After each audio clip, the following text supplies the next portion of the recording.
सुप्रभात बच्चों। हमने वेकेशन के पहले आराधना काव्य के कवि वसंत बापट का परिचय और प्रस्तावना कर चुके हैं।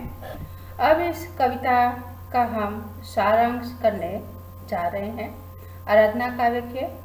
तो बच्चों, इस प्रार्थना गीत में सब लोग सच्चाई के मार्ग पर चले, सबके मन में सुंदर विचार आए, सुखी लोग दुखियों की पीड़ा को अच्छी तरह से समझे और उनके दुख को दूर करें।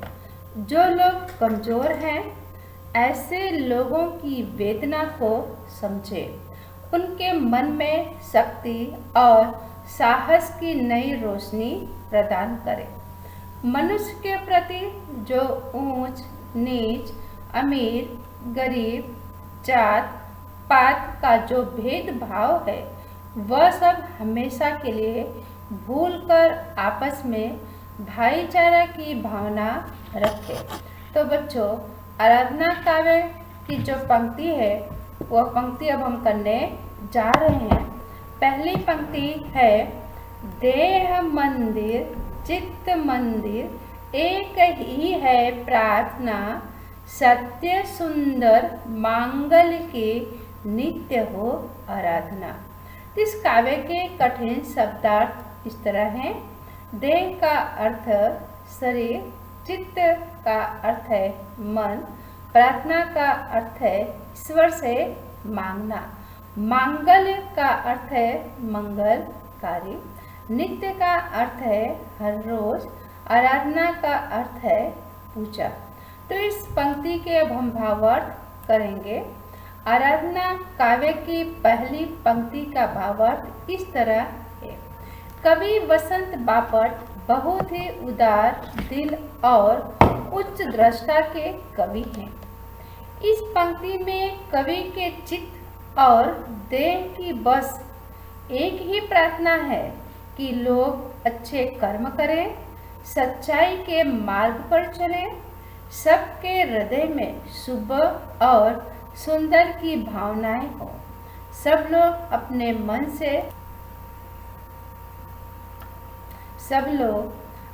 मन से स्वार्थ की भावना को त्याग कर सबके हित की बात सोचें।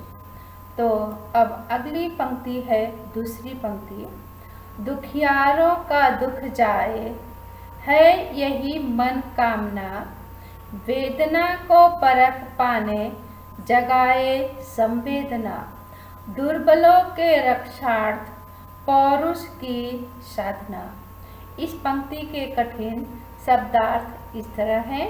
दुखियारों का अर्थ दुखी लोग, दुख जाए का अर्थ है दुख से छुटकारा मिल जाए, मन कामना का अर्थ है मनोकामना, वेदना का अर्थ है दर्द या कष्ट, परख पाए का अर्थ है जान पाए, संवेदना का अर्थ है अपनेपन की भावना या सहानुभूति, दुर्बल का अर्थ है कमजोर, रक्षा प्लस अर्थ यानी रक्षा करना, पौरुष का अर्थ है शक्ति और साहस, साधना का अर्थ है उपासना।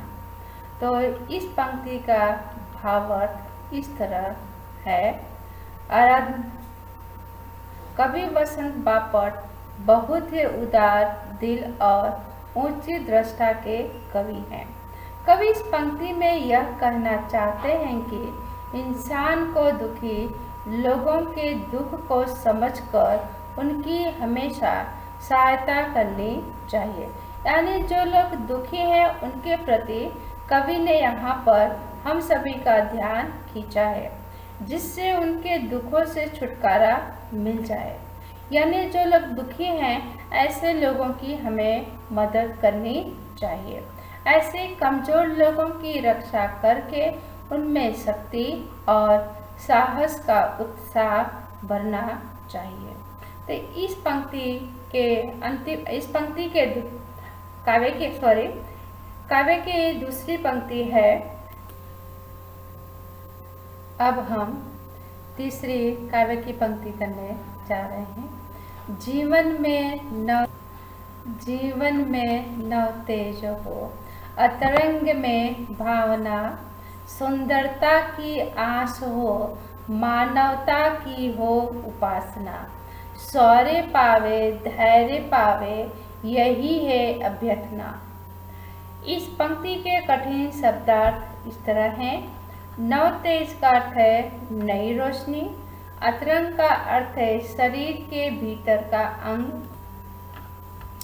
अंतरंग का अर्थ है शरीर के भीतर का अंग यानी मन, भावना का अर्थ है इच्छा, आस का अर्थ है आशा, मानवता का अर्थ है इंसानियत या मनुष्यता, उपासना का अर्थ है पूजा, शौर्य का अर्थ है बहादुर, पावे का अर्थ है प्राप्त, धैर्य का अर्थ है धीरज, अभ्यर्थना का अर्थ है प्रार्थना।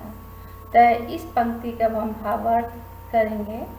आराधना काव्य की तीसरी पंक्ति का भावार्थ इस तरह है। कवि वसंत बापट बहुत ही उदार दिल और उच्च दृष्टा के कवि हैं। कवि इस पंक्ति में यह कहना चाहते हैं कि हर एक मनुष्य को अपने जीवन में नई रोशनी लाने की मन में इच्छा होनी चाहिए। मन में सदा सुंदरता की आशा होनी चाहिए। इंसानियत के नाते मानव कल्याण के लिए जीने की प्रबल इच्छा होनी चाहिए। सभी के जीवन में शौर्य और धैर्य प्राप्त हो, कवि इस काव्य में यही प्रार्थना करते हैं। इस काव्य की चौथी और अंतिम पंक्ति है। अब हम समझेंगे। भेद सभी अस्त होवे, वैर और वासना, मानव की एकता की पूर्ण हो कल्पना। मुक्त हम चाहें एक ही बंधुता की कामना। इस काव्य की पंक्ति का शब्दार्थ अब हम करेंगे। शब्दार्थ है भेद का अर्थ है अमीर गरीब, ऊंच नीच, जाए का अर्थ है नाश हो जाए, वैर का अर्थ है दुश्मनी, वासना का अर्थ है कामना, मुक्त का अर्थ है आजाद, बंधुता का अर्थ है भाईचारा।